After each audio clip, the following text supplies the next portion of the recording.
So now we're done with the letters that look like English and sound like English, as well as the letters that look like English but are totally different. And these are the letters that are left. These are the letters that we need to memorize. And among them are 6 out of the 7 letters that are uniquely Coptic, that are not borrowed from the Greek language. I'm not going to take these in order necessarily, but we'll start with the epsilon because the epsilon has some rules associated with it, and it appears in a lot of Coptic words, and especially the words that we're going to look at for the rest of this presentation.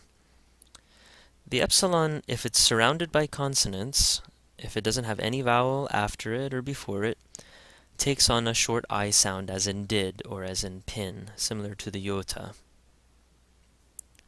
However, if it is preceded by a vowel, if a vowel comes before it, then it will have some special rules. So for example, if it's alpha epsilon, the epsilon takes a V sound, so now it's of in this case. Similarly, if it's followed, if it follows an A, it's ev. So we have of and ev. Again, the epsilon taking a V sound when it follows an alpha or when it follows an A. However, things are a little different when it follows a short O. And in this case, the O followed by the epsilon is oo as in room or as in broom, oo. So we have of, ev, and oo. When it's surrounded by vowels, like in this case, when you have the short O, the epsilon, and the iota, then the epsilon takes a W type sound, and this becomes owe, in this case. Similarly, if it's followed by the alpha and the iota together, again, short O, epsilon, alpha, iota, in this case, this combination of letters is pronounced as uy, and uy is actually a Coptic word that means the number 1, uy. So again, we have of, ev, owe, and uy. Some more letters we need to memorize. The delta might be familiar to us.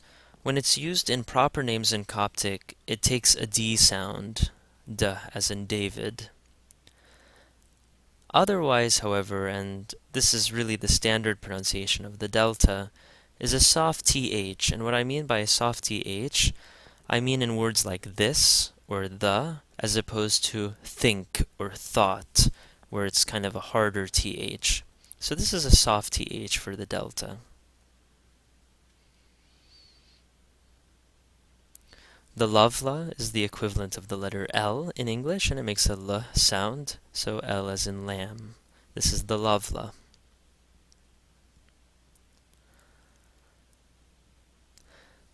This letter will be familiar to us for those who have taken geometry or algebra or any math classes.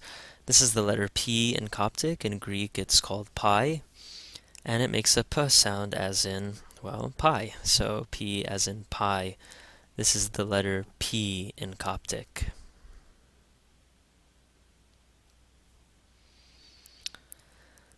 Here we have the fe, which is a F sound or a PH sound, however you want to look at it. And it's F as in feather, or PH as in phone. So, fe. So let's do exercise 3 together. Again, I'll show you some words and you can try to read it on your own before I tell you what it is. So here's the first one. And I'll give you a hint. This is a proper name in Coptic. And this, in fact, is David. The delta in this case is pronounced as a D sound. And again, remember that combination of the alpha and the epsilon create an av sound. So this is David, and as you can imagine, it means David in Coptic. Here's another proper name.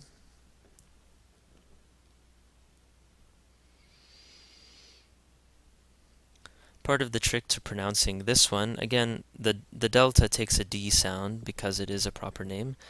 But if you look at the iota and the eta that follows it, the iota is going to have a Y sound because the eta is considered a vowel in Coptic. So this is Daniel, Daniel. And Daniel means Daniel in Coptic. Here's an instance where the delta takes a soft TH sound. So why don't you go ahead and try this.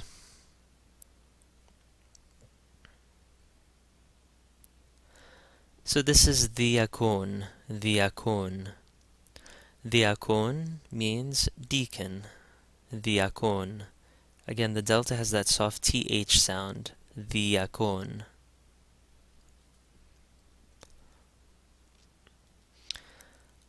Finally, here's another one. Again, I'll give you a hint that the delta also has a soft TH sound.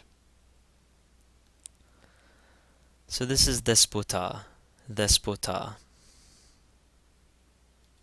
Despota means lord or sovereign, despota.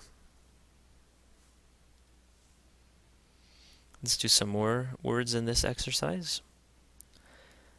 I'll give you a hint here. Now we see the jinkum again over the fe, so it's going to add a short E sound before that F sound. And again, remember the pronunciation of the O followed by the epsilon. It gives you an oo sound, and the T at the end is pronounced T and not T. So here we have ifnuti, ifnuti. Nuti by itself means God, and usually when we say ifnuti, it refers to God, the God.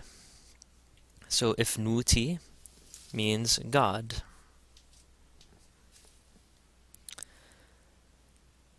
Try this one.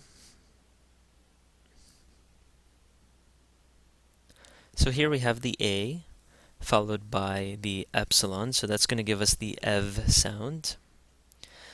In this case, this is a word that's borrowed from Greek, and so the K is going to have a K sound, and then the eta after that. So this is evki, evki. Evki should be a word that's familiar to us in the liturgy. For instance, the deacon instructs the people, epi prosevki istathite, which means stand up for prayer. Or when we say, he tenni evki, and then mention one of the saints, it means through the prayers of that particular saint. So, evki is prayer, evki.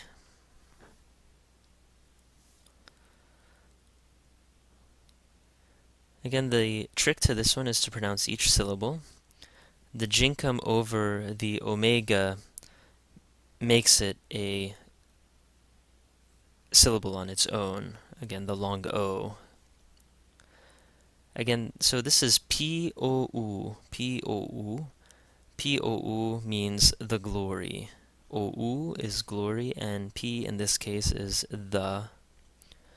P-O-U, the glory. Finally, let's look at this word.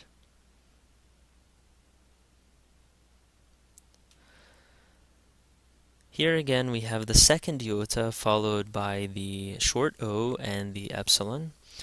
In this case it's niseyu, niseyu. Niseyu means the stars. Ni in this case is the seyu. Again, the iota, that second iota has kind of a Y sound. Niseyu means the stars.